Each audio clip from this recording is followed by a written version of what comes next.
welcome you guys to another exciting episode of Sex Talk with T. Graye. And it is Take Me Higher Tuesday, you guys. How can we take things higher in our intimacy? What can we do to push our sexual limits? That's what we're talking about tonight. And I have, of course, a fantastic guest in the building, host of Kandid Kisses TV, Miss Michelle C, aka DJ Make a Move, Make a Move. Come on in. Hey, how you doing? I'm good. How are you? Wonderful. Good this evening. Yes. Thank you so much for joining me on Sex Talk with T. Graye. I was just sharing with her, you guys, before she got in here. She made me want to step my game up, okay? She got the red lips popping, got the backdrop popping, like, oh, my shit looks a little dull. All right. Yeah, one day at a time. One day at a time. Well, welcome, Michelle C. I appreciate you coming in, and we gotta start Take Me Higher Tuesday with this shirt you got on, because you just took me to another level. You guys, that's that money over that D. That's that money over that eggplant. What does that mean to you as a woman who's in media, who's a boss, who does things? What does that mean to you? It's simple as the shirt, money over D. First of all, a lot of times when people are in relationships, women exclusively, we kind of put our careers to the side. And I'm gonna take off work so I can do something with the babe and the boo or whatever. Meanwhile, if the guy has a job that he has to go to, he'll be like, all right, baby, you cute and all. I'm gonna have to go get this money real quick and I'm gonna be right back. I'm the same way. Like I'm not taking off and I'm not slacking in my money because I got a man now. No, sir. Money first. We can get that eggplant later. So that, you guys, I think is actually a pretty hot topic to kind of dive into, because there is definitely a shift there. It's definitely not equal when it comes to that specifically. I do know a lot of women who take off, like you said, to do stuff with babe, and then you ask babe, hey babe, can you take off a day? You know what I mean? Just come hang with me. Just be sick tomorrow. You know what I mean? You got plenty of sick leave. Like, you don't get that level of reciprocity a lot of times. So, one, I would challenge you all to just kind of have a level of understanding of what matters to you, and then how that person shows you that you matter to them. If things aren't equal, it could very well be that you love one way and that your significant other loves another way. But it also could be that, hey, this money come first, honey. Okay. And if you don't understand that, maybe that's the train you need to get on. Okay. I've sacrificed, and it's being in the realm of entertainment on any level. You do make a lot of sacrifices, especially as it relates to relationships and time and, being able to be intimate and all these other things. It takes a toll, but at the same time, it's like, hey, I got to go get this bag. I got to go chase this dream. Yeah, most definitely. So it is, you guys, Take Me Higher Tuesday, and we're talking tonight about how do we take ourselves higher in our intimacy, and how do we push our sexual limits. Now, Miss Deja, I know you've been working. Oh, I called you Miss Deja. I'm sorry. You look like Miss Deja, who was recently on my show. I'm so sorry. So she might be cute. She might be fabulous then, because she is, and she just hit me. Just hit me up, and I'm sorry because I looked down trying to share this. I saw her name, and I 100% apologize. I typically do not make those kinds of mistakes. Miss Michelle. Lord, I lost my whole train of thought. I got it. I got it. Taking you higher. Okay, so let's go on. Taking higher. So, and being in the entertainment industry, and then what you do with your show, you are, stationary for the most part. But during this pandemic, like prior to the pandemic, my show used to be more active. I was in and out of comedy clubs. I was traveling all over the place. The pandemic came, we've had to slow down. We've had to be at home. But then it's also has changed our levels of intimacy. It's also has made a difference in how we connect with people, our access, our choices, our perception, all of that. what has changed for you, or has your perception changed as far as sex and intimacy before the pandemic, and then here we are now after it? Has there been any change? Well, before, I'm the type of person, like, if it's money is not involved, I'm not coming. So part of my problem is because I'm currently single, but part of my problem is if I'm not making money, I'm not focused on the sexual aspect unless I'm in a relationship. Now, if I'm in a relationship, then it's a whole nother thing. But relationship has been a long time ago, and now I'm so focused on the bag that I haven't really focused on a relationship, and that's what I'm trying to get back in the groove of learning. Okay, how do we do this relationship thing again?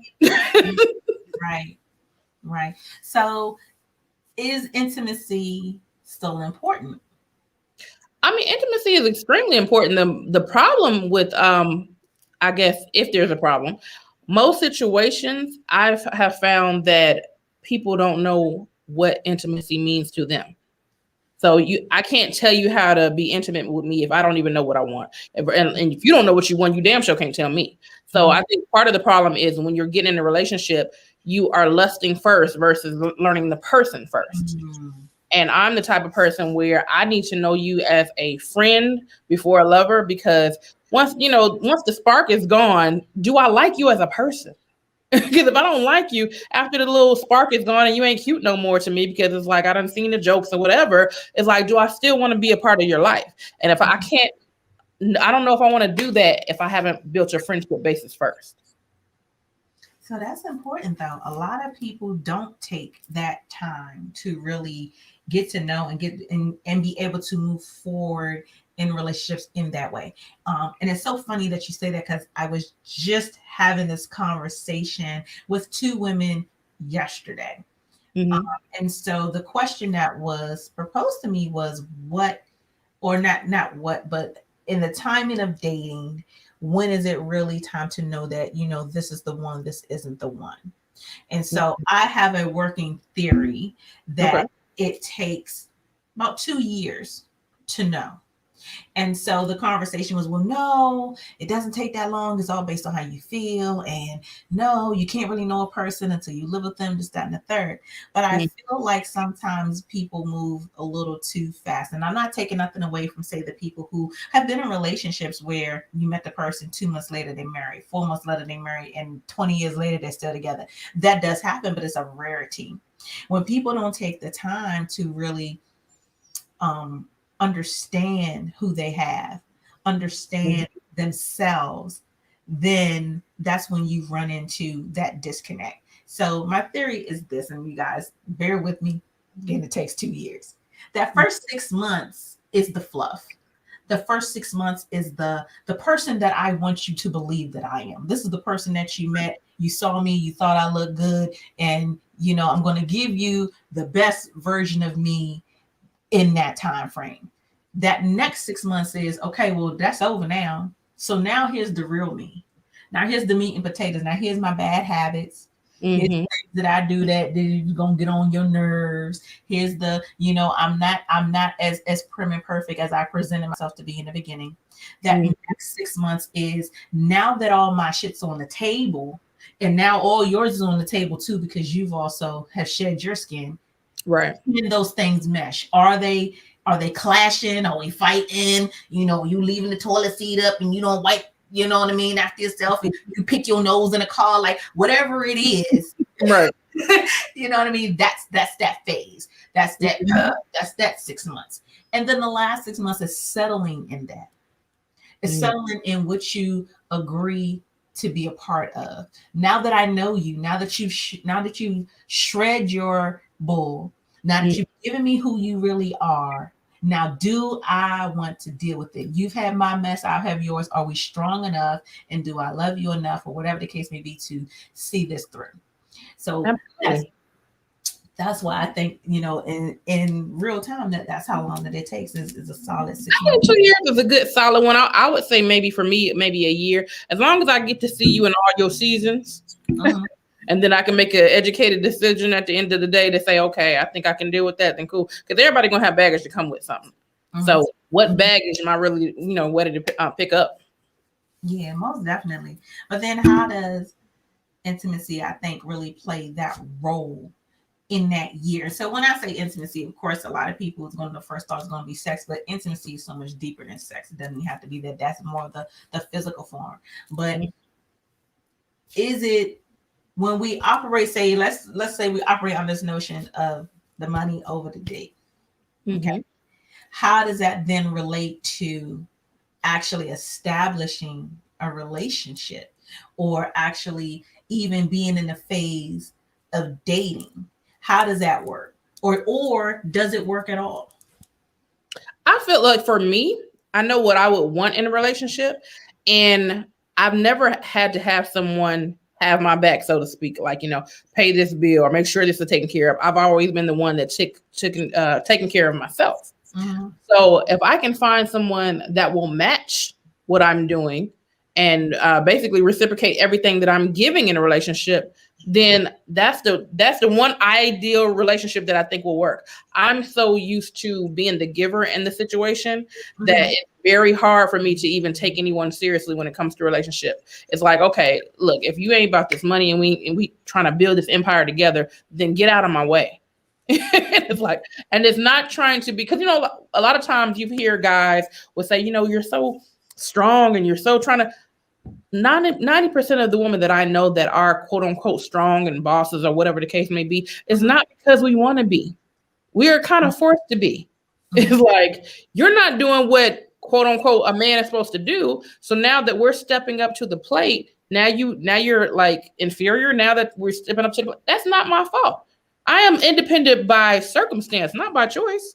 If you decide you want to say, hey, stop that job, stop working, I'm going to take care of everything, you think I'm going to say no? I ain't going to turn down nothing but my collar. So a lot of guys, and I'm glad you brought that up, because a lot of guys have the notion that if you are being taken care of in that way, that the man is then being taken advantage of on some level, right? Or he's a simp. You know what I mean? That's the new term people are throwing around so often, used to describe men who do things for women. But is this not fair exchange, no robbery? Like, is this not a fair understanding of, as a man, this is what I'm willing and or will, want to do for you? You know what I mean? It could be because I love you. It could be because you fine. It could be because of whatever, because you make me better. You make me look better when I walk in that room, whatever the case may be. Is that legit for dudes to be like, okay, this dude is a simp? Like, is this dude really being taken advantage of? Or is that just life? Now, what is the difference of you taking care of a woman versus you taking care of a family member? It's just like, if you love a person, why would you not want to take care of them or help them in whatever struggles they may have? And that's the only issue that I have when guys try to like minimize it, like, oh, well, you're a gold digger, you just want my money. No, bro, I got my own money, but I do want you to contribute. At least do that. Mm-hmm. So we are hearing you guys with Nichelle C., host of Kandid Kisses, which is a fantastic podcast. I absolutely enjoyed. I've been watching and catching up, and you are just a ball of fire. We're talking tonight, you guys, about pushing our sexual limits and taking us higher in our intimacy. Have you ever had an experience where you feel like you were truly pushed to your limits, or is that something you feel like you're still waiting for? I'm probably still waiting for that, because my tolerance is so low. Like, I have a low tolerance for BS. So I haven't been pushed to the limit where, no, definitely. I can absolutely say no. So do you know what that looks like, or what that might feel like to be pushed to your sexual limit? Probably uncomfortable. I mean, no, seriously, because it's like, you don't know what your limit is until you're pushing it. You're like, oh, I don't know if I want that, or I don't know if I like that. So I've never been in a situation where I'm uncomfortable. So that's how I know I haven't been pushed to my limit. Okay. Are there things that you still want to try that you haven't done yet?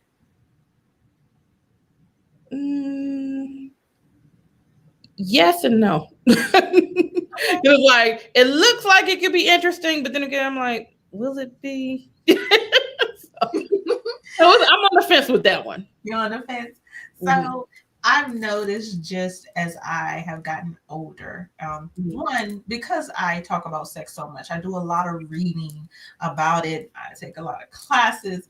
Um, I like to consider myself well versed, but the reality of it is there's so much out there that is still new. And every day it seems like it's new stuff coming up.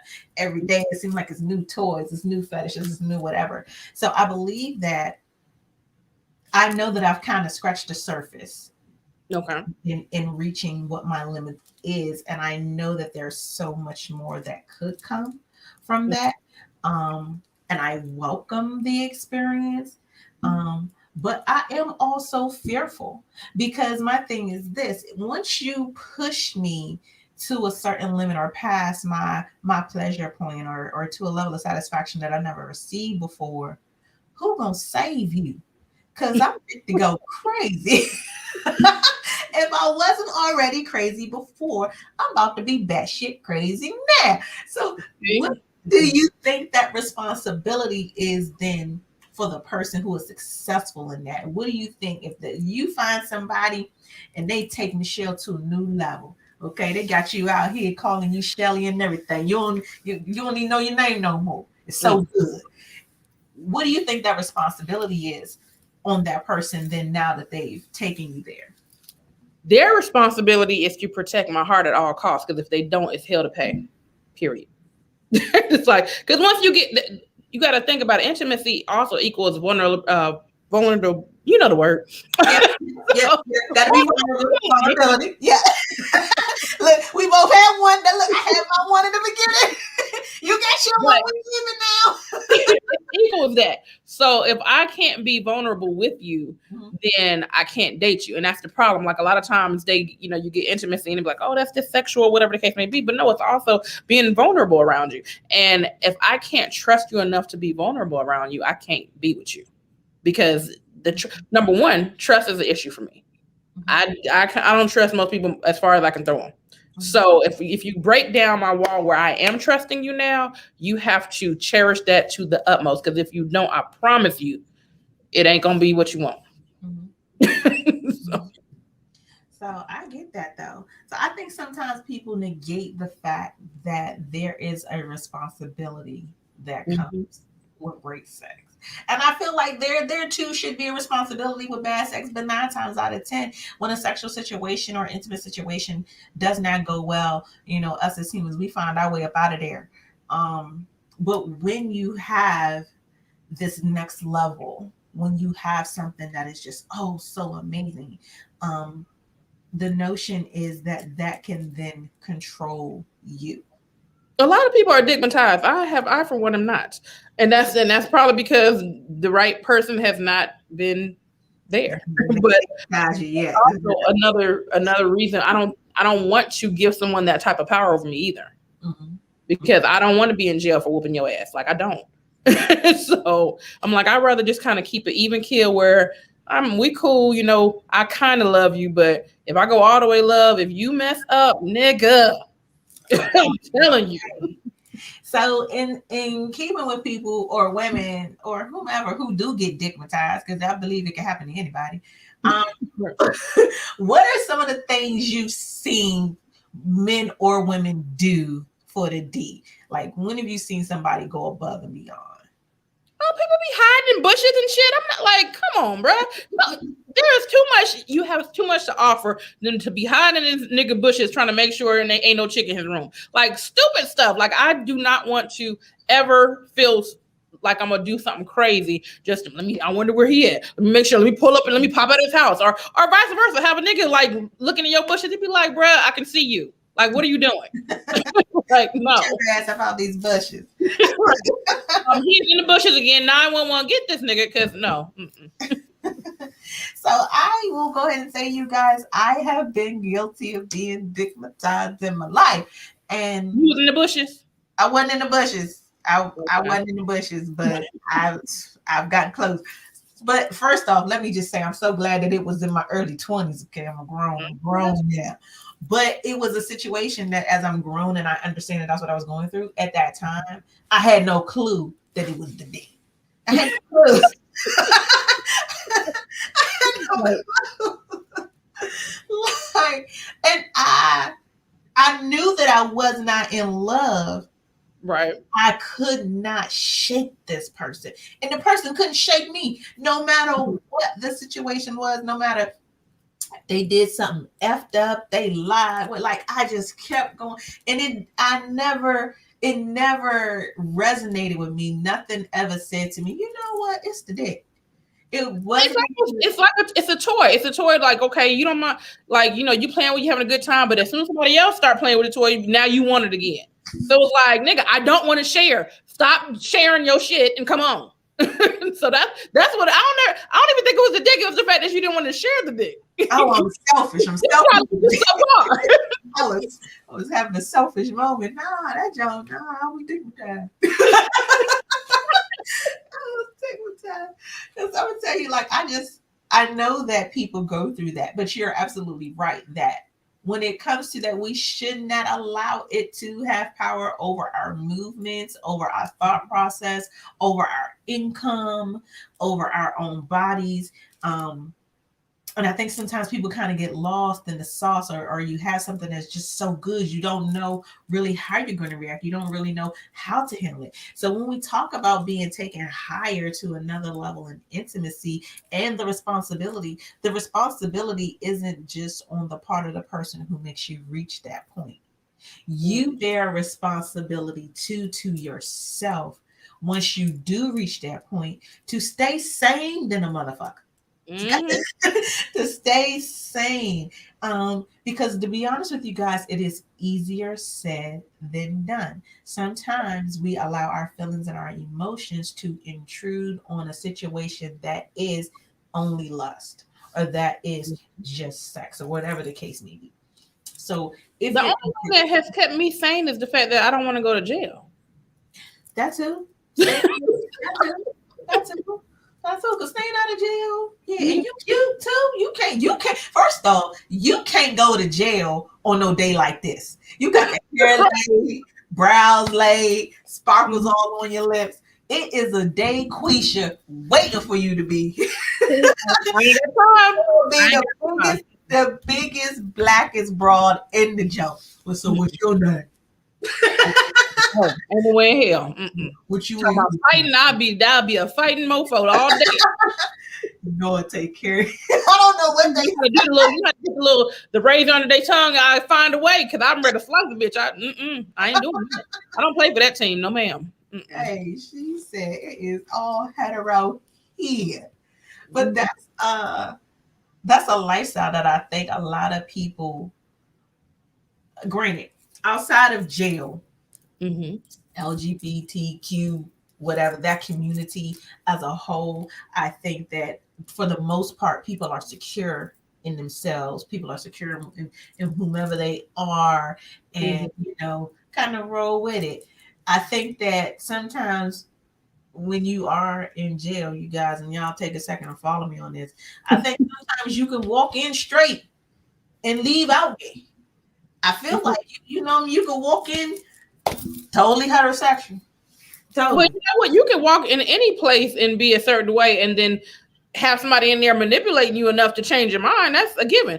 That's the whole point. I ain't gonna walk in there because I don't even want to see what it's like. I don't even want to test it. I don't want to try it. I'm good. I know that's right. So that is another interesting limit, you guys. I got to get some people on here who have been incarcerated before. Just really dive into that, because I think that with sexuality, I think that we know what we want. Absolutely. And there are so many people, society as a whole, I'm not going to say so many people, I'm going to say society as a whole, feels as if it has a place to dictate to us what's okay, what's not okay, how we should, how we shouldn't feel. And if you are secure in self, well, here's these ways I'm going to make you question it. And if you are questioning it, then here's these ways I'm going to make you feel like you're wrong for questioning it. Like, I feel like society plays such a big part on whether we are capsized when it comes to our sexual limits. Because what I don't like is everybody's trying to normalize everything. How about, because if they're like, let's normalize this, let me know. Why do you have to normalize everything? Can't right be right and wrong be wrong? That we don't have right and wrong no more? We do not. We do not. We don't, Michelle. We're living in a perpetual gray area. Mm-hmm. I feel like that's just where we are, because who sets the standard for what's right and wrong? That's Exactly. first. Who Yeah. sets that standard? Who has that job of checking this off shit off the list? Okay, well, you did this, you did this, you did this. You're right. Well, no, you ain't do this, this, this. Okay, you wrong. Who does that checklist? Um, Right. so when it comes to like us being kind of capsized and not really being able to push our limits, I think society kind of sets a standard and tells people that there's so much wrong with sex that people don't want to try what they might think is right with sex. They don't want to see, they don't want to know, because somebody's going to judge me. Somebody's going to talk about me. Somebody's going to look bad, look down on me. Somebody's not going to accept me, or whatever the case may Well, be. what happened to privacy? Because last time I checked, whatever you do behind your closed doors is your business. So That's how it should be. That's how it should be. You're right. I think the biggest problem I've seen just in media is everybody is showing what they do behind closed doors. And Mm. it's like, if that's your lifestyle, have at it. Why I got to see it though? You know what I'm saying? And vice versa. Like, for example, the LGBT community. If y'all do y'all thing, do it. Great. Who cares? That's your lifestyle. And they can turn around and say, well, heterosexual, you do your thing. That's your lifestyle. We ain't got to see it too. I love the days back in the day, like in the early 80s, 90s, where they would insinuate sex versus showing sex. So Mm. for example, like the next morning, she spent the night, or the next morning, he spent the night, or whatever. Why do we have to physically see it every 5 minutes? If that's what you want to do, fine. I don't have to see that every day. If I'm doing something at home with my man or whatever, that's our business. You ain't got to see that. You're very right. You're very right. People, we do allow a different level of access to our lives with the age of social media and how it's moved forward. Um, Mhm. we give people access to everything. So, excuse me. I am very transparent with my audience. Okay. Mhm. I tell way too much of my sexual business here, but hey, if it will help, it will help. Can Um, I ask you a question? indeed, you can. What made you, I guess, so free to let people know inside your whatever you do? I feel like the best way to help is to be your own example, or to be the example first. When I first started this journey, before I had a show, before I did podcasts, and before I did anything in the medical field, I was given sex advice that legitimately helped couples to reignite the flame. Mm. And I've always been tuned into that. One, I enjoy helping people, but two, I've always been tuned in just to my own sexual nature and how to build and how to um, thrive in that way. So when I saw that the things that I was learning, I could then pass those on and watch other people's relationships build. And so it initially really started with older people, Mm.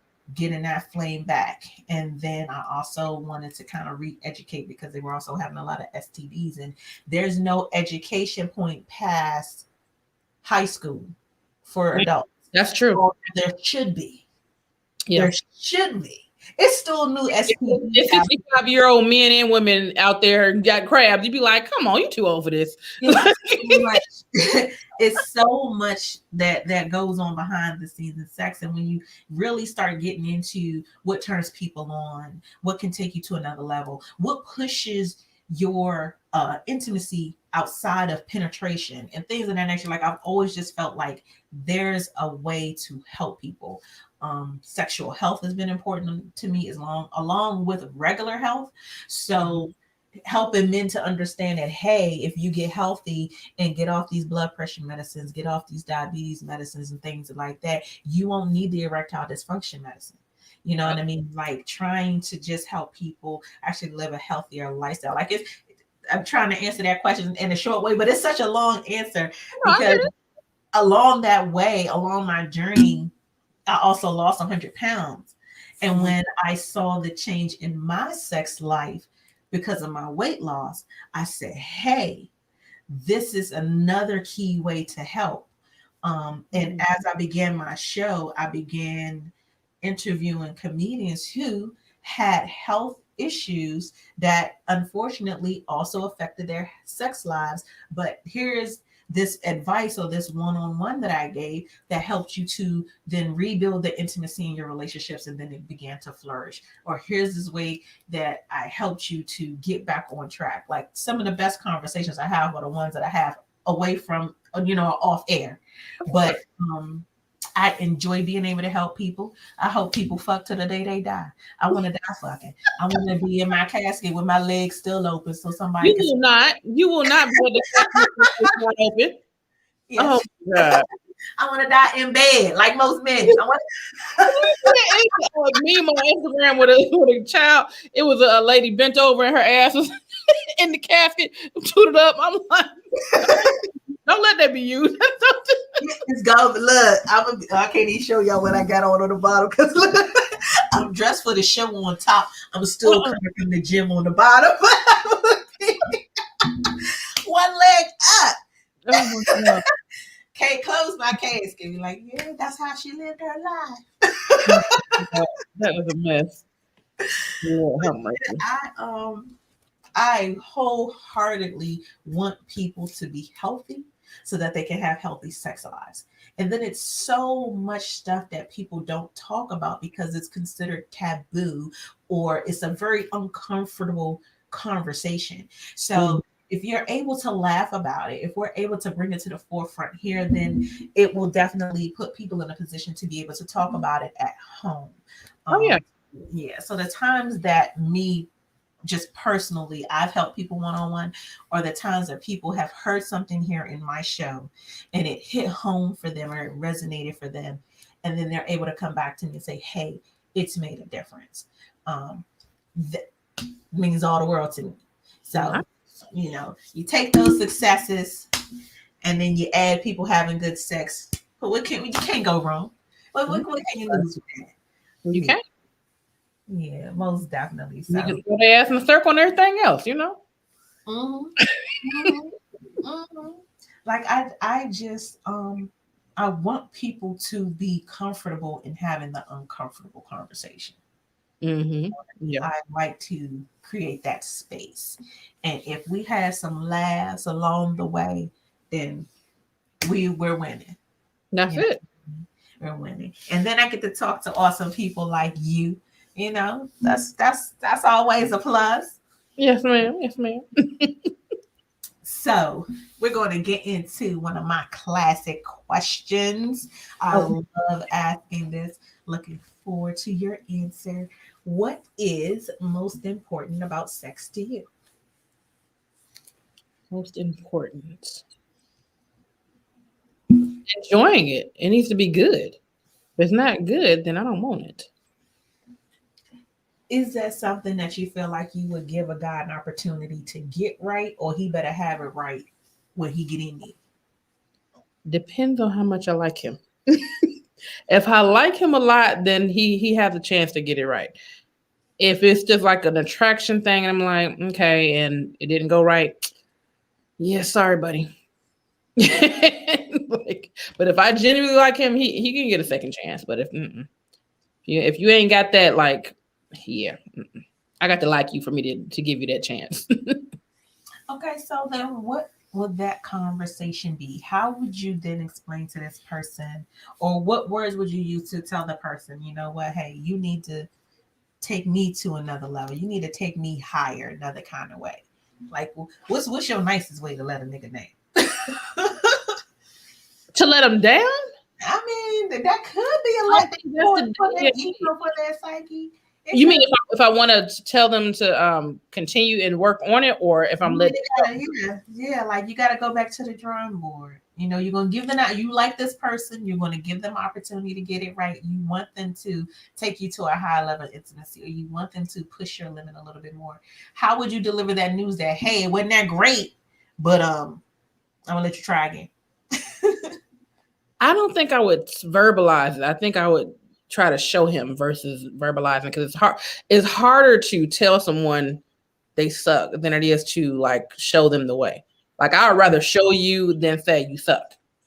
But if I'm showing you and you still them like, no, I'm putting your hand here for a reason, then we're gonna have a conversation. Like, right. You're not doing it right, sir. That's why your hand is here. Don't put it over there. Like, so I would be very direct, but it would only be in the moment. I don't think he could handle it outside the moment, because it would be offensive outside the moment, but you're in the moment, so you can, the cause and effect. This is why this is not working. Let me show you. So I would explain it better that way physically than verbalizing it.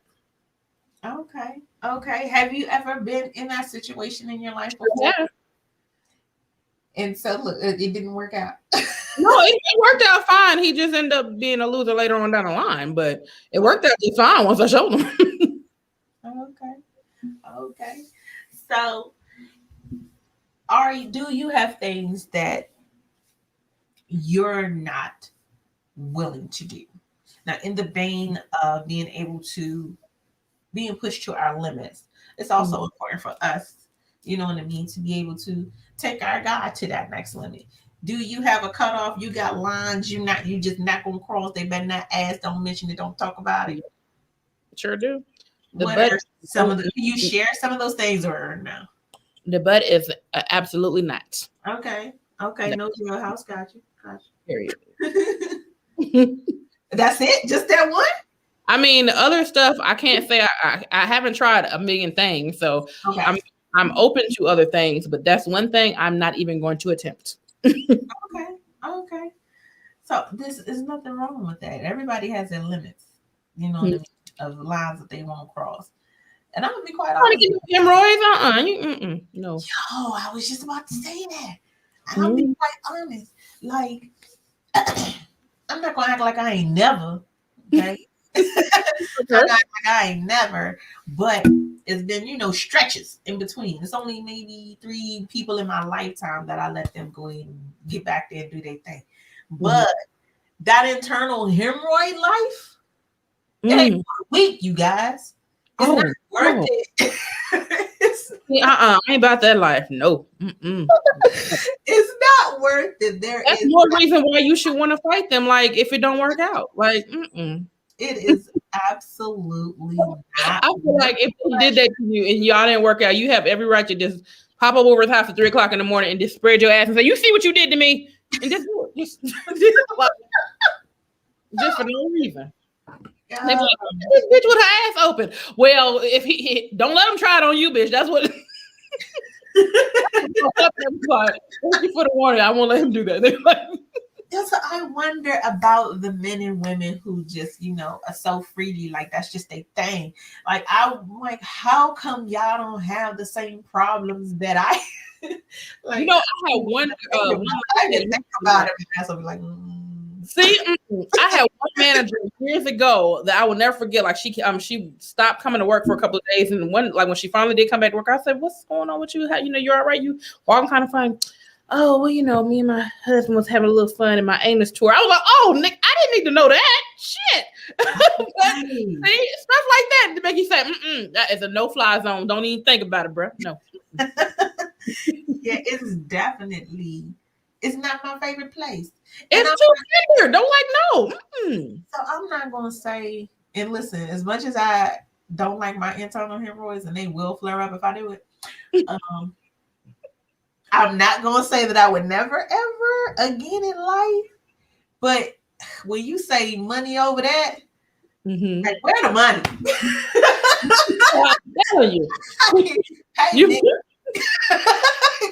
You said you were like, I tried something freaky for Bay that night, and now you all in the corner in the hospital crying. See, no. Nah, cut my check, bro. Go ahead.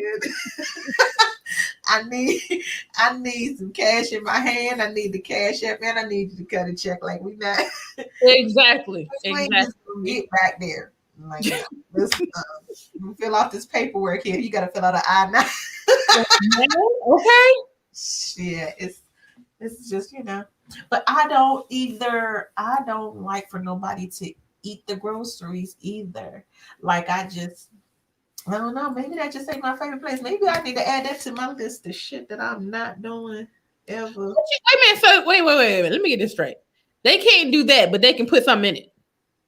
No, I'm saying I don't like either one. Oh, okay, got you. Let me take that back. I don't like having my ass ate. Mm-hmm. Anal sex is actually pleasurable to me once you get past that initial getting in there. Like once you're in there, it's pleasurable to me. But I feel as if the pleasure from it is not worth the pain from it. The pleasure from it is like not you just doing like aftermath. I don't know. I mean, because I've never done that, but that's for me, it's not worth the aftermath. But I do find it pleasurable. Did your butt feel loose afterwards? So for a little while, it did. Because let me tell you what's the worst part. You just walking around loose booty? Like I just can't understand. Let me tell you what's the worst part. If you get it, and then you gotta go to the bathroom, like right. God, you don't even know what's coming out. So you don't even know when to get up because you ain't doing it. I'm telling everybody this right now. Listen, y'all getting this live. It is what it is. So does it contract anymore? Like, what do you do? Yeah, it's horrible.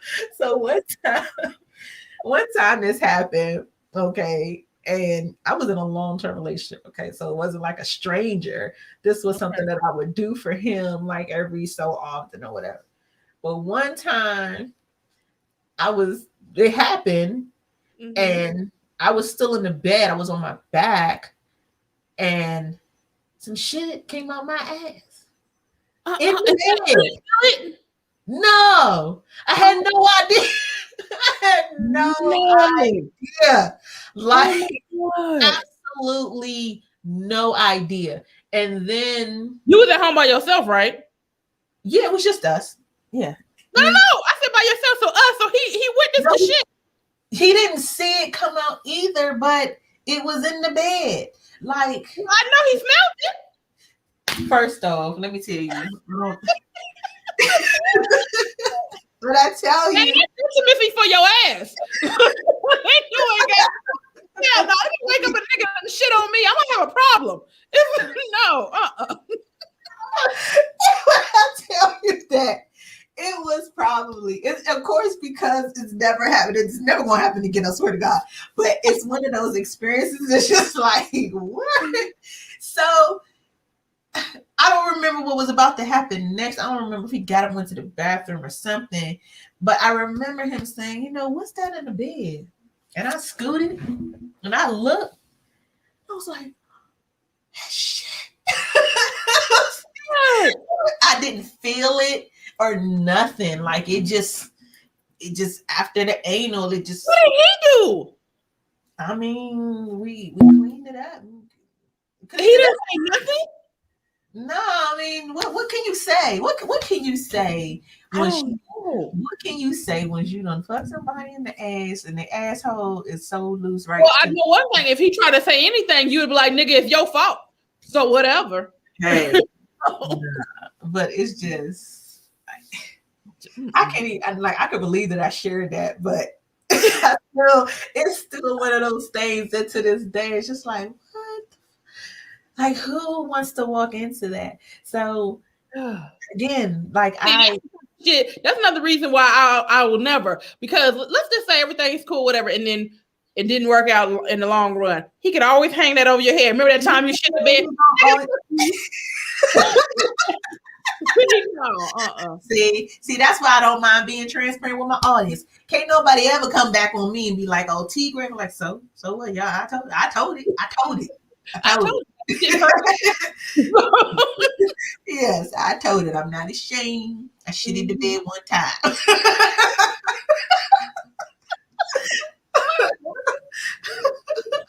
Oh my God. Yeah, Just one time. I'm gonna keep that over there in that lane. I don't want to cross that line. She said, "You're not helping the situation. See, I still don't want to try Yeah, it." it's not gonna happen. I've never been one for peer pressure, baby. I'm the leader of the pack. I don't peer pressure don't phase me, honey. It ain't gonna work.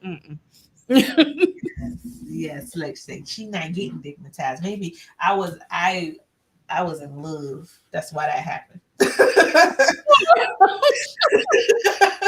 I was in love. Oh man. Well, we had to be in love too to help you clean it up. Shit. Oh yeah, he was in love too. Yeah, we was in love for a little while. We was in love. Yeah. Oh That man. was like, you always want to, as a woman, just, I want to always be pleasing to Mhm. the person that I'm with.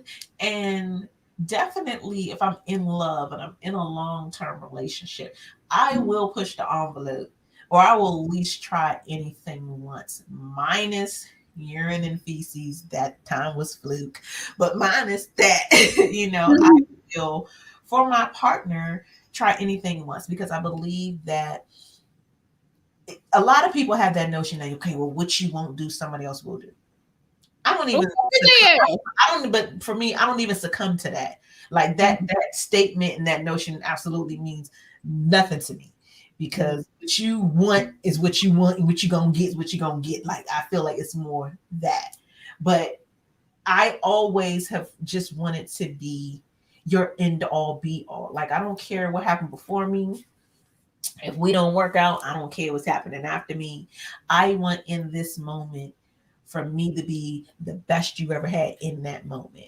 I want for you in this moment, if I'm in love with you and this is a serious committed situation, yes, I want to take you to a new level. Wherever you were, let me top that. And wherever we was last time, let me top that.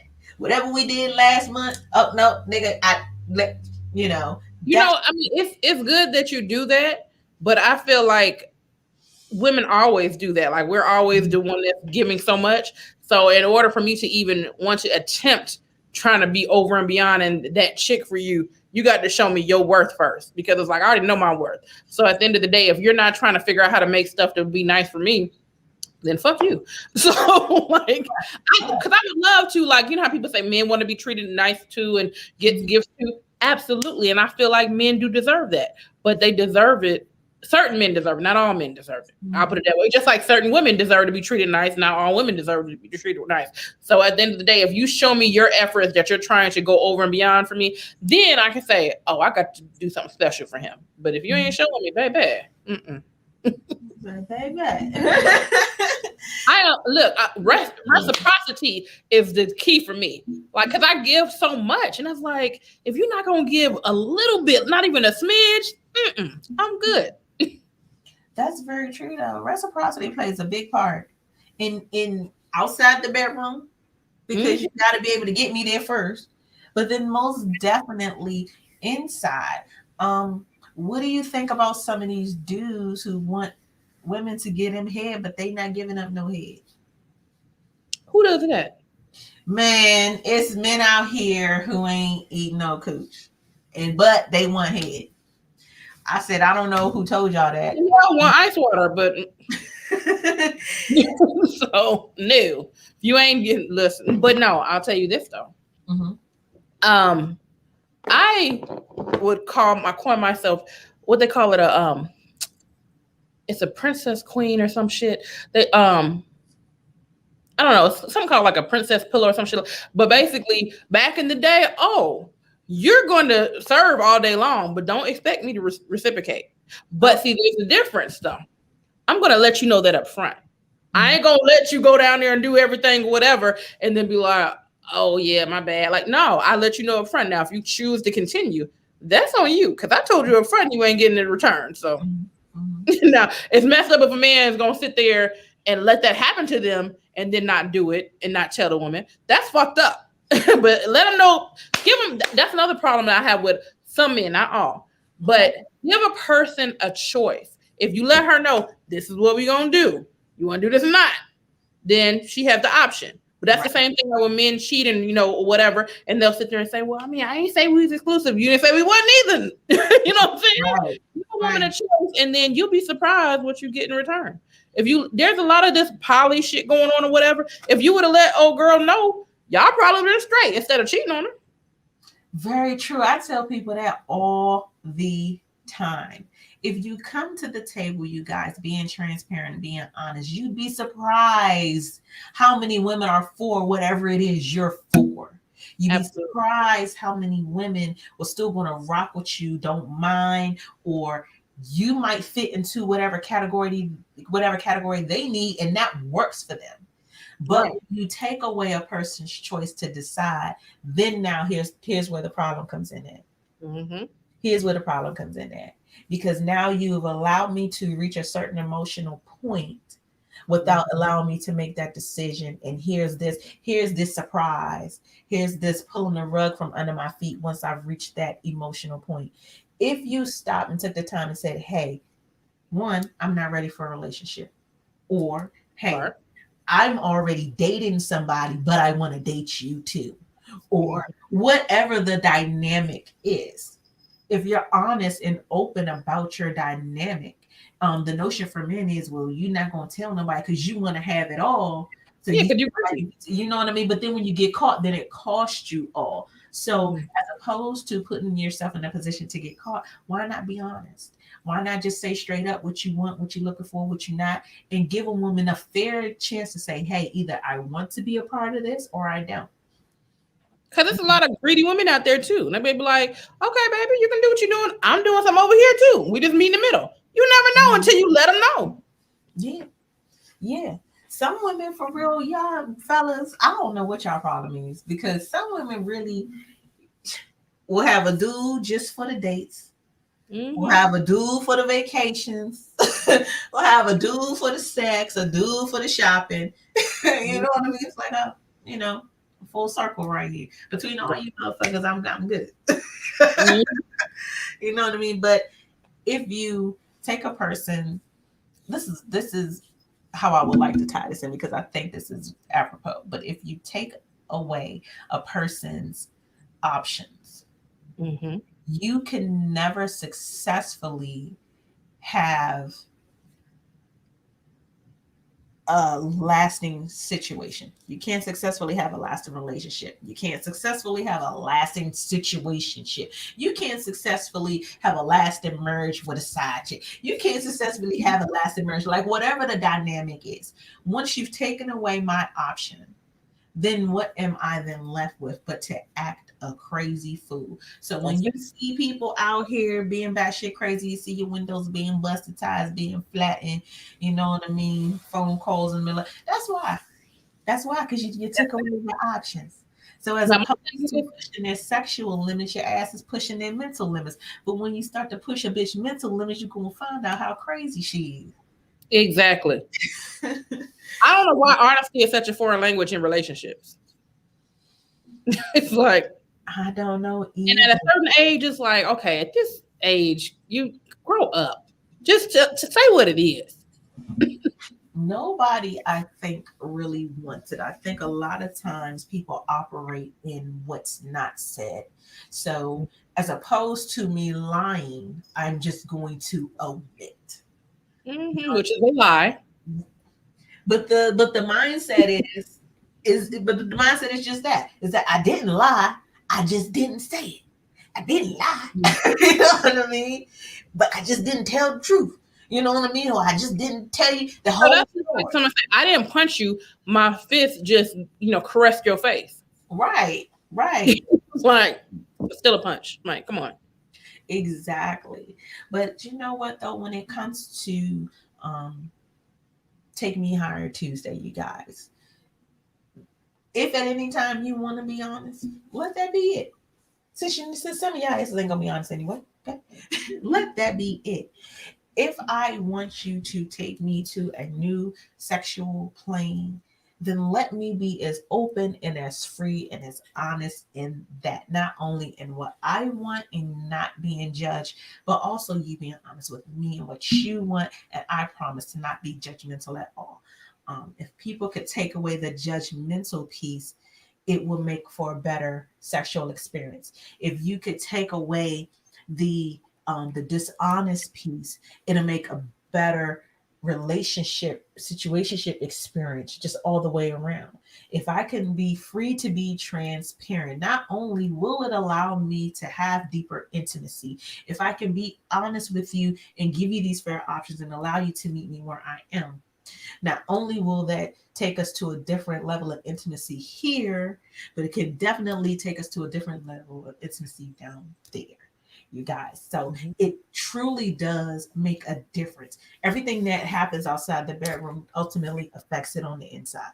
So if I'm living in a dishonest place, mentally, emotionally, and that's the place that I choose to take you and choose to grow you, then it's going to translate over into the bedroom. It is. Yeah, wholeheartedly. Wholeheartedly. So before we head on up out of here, I want you to let everybody know about your show. Let everybody know about everything that you do. This is Michelle C, you guys, the cutest, coolest chick. Okay. I absolutely love your energy. I love your personality and I enjoy your show. So I want to make sure that everybody knows about this fantastic media chick I got going on here tonight. Well, thank you. Well, I am Michelle C, aka DJ Make a Move, the Jill of all trades. So Kandid Kisses TV is a podcast that interviews comedians, entrepreneurs, entertainers, anybody doing something in the industry, and just, cool people. Like if you got some sense, then you can be on the show. But then I also have my own cosmetic line as Kissable Lips Cosmetics. I'm wearing my brand today. And it is fantastic. I need to get some of that, girl, because those lips look amazing. Thank you, ma'am. So we have a full line of cosmetics. We have skincare, foundation, eyeshadow, lip gloss, mascara, lashes, everything you can think of. Also have artistperiod.com, which is my website that has our merch on there, like our Dirty South mugs and t-shirts. And then last but not least, we have a game called Singadoo. It's a family fun musical game that you can play with all your family friends. And that's about it. And that's at singadoo.com. All right now. So when you say Jill of all trades, you ain't playing. Oh no, honey, I do a little bit of everything. I told you, way over the top, baby. I gotta do that. Close. Gary, are you West Indian or you regular? You regular? No, I'm Afro-Rican. Yes, Gary, because you got 10 jobs, Gary. That's right, 10 jobs. There's nothing wrong with that, yo. I absolutely enjoy having boss chicks on here. It's one thing to chase our passions, but it's another thing to really understand that residual income. It's another thing to understand creating more than one revenue stream and how that translates over and how having businesses and things of that nature, these are something that create generational wealth. This woman is doing her thing, you guys, and she doing it while she looking too fly, wearing her own shit. Okay, it's right, because the whole time this show been going on, the whole thing in my mind is I need to see where she got this lip stuff from. As soon as I saw her on the screen, I said, "Damn, them lips!" I need to see where she got. Can't be kissed without kissable lips, honey. Yeah, so you all make sure that you definitely do support my guest. If you are a lovely lady who just needs that edge up and you like the pop, you like to get that face right, by all means, go and check out her cosmetic line. Definitely check out her podcast. Some of her guests are absolutely phenomenal. And the questions, I love your rapid fire. I love your questions that you do is absolutely entertaining. And she's just all around just dope chick making big moves out here. So you all make sure that you follow my guest at Kandid Kisses TV. Make sure that you see everything that she has going on. Superfly. Get you some of that merch. Yes, ma'am. Some of that merch. Okay, because every chick I know needs one of them money over people. Because I know some dick massage chicks right now that's get sick and not getting. We're gonna have to upload this. We made this shirt today, so I'm gonna have to upload this tonight. Oh yeah, hey, that's fly. That's fly. Though. I'll find me some green tennis shoes, put on with it real fast. That's fly. You guys, this has been another episode of Sex Talk with T. Graye. I'm going to see you all right back here next Tuesday. You see, I'm checking to see who's coming. I wanted to try to tell you all, give you all a heads up. Malik S. I know Comedian, Malik, that's the homie. comedian, actor, phenomenal dudes right now he's about to be on tour. You guys, is coming up real soon. And if you haven't seen him, I can't think of the name of the show. Y'all please forgive me. Cedric the Entertainer is the lead on the show. The Neighborhood, I believe. Then there it is. There it is. Thank you. I'm so sorry. My brain goes when I leave the gym. I swear to God, I gotta get it together. I spent too much time exercising today. But Malik S will be in the building next week. So we're gonna have a lot of fun there, you guys. I hope you all enjoyed. This has been phenomenal. I appreciate you, Michelle, for coming through, blessing me with your presence and just sharing these tidbits and these fantastic laughs with me. You guys make sure again that you do check her out at Kandid Kisses TV. Make sure if you don't do nothing else that you follow your girl at the love below _ sex talk with T. Graye. And if you want to hop in and see what I'm doing, you want to get some merch, or if you need your one-on-one sex advice, www.sextalkwithtgraye.com. In the meantime, in between time, I will see you all later. We'll be here Tuesday, 9 p.m. WEMS Radio. Bye-bye.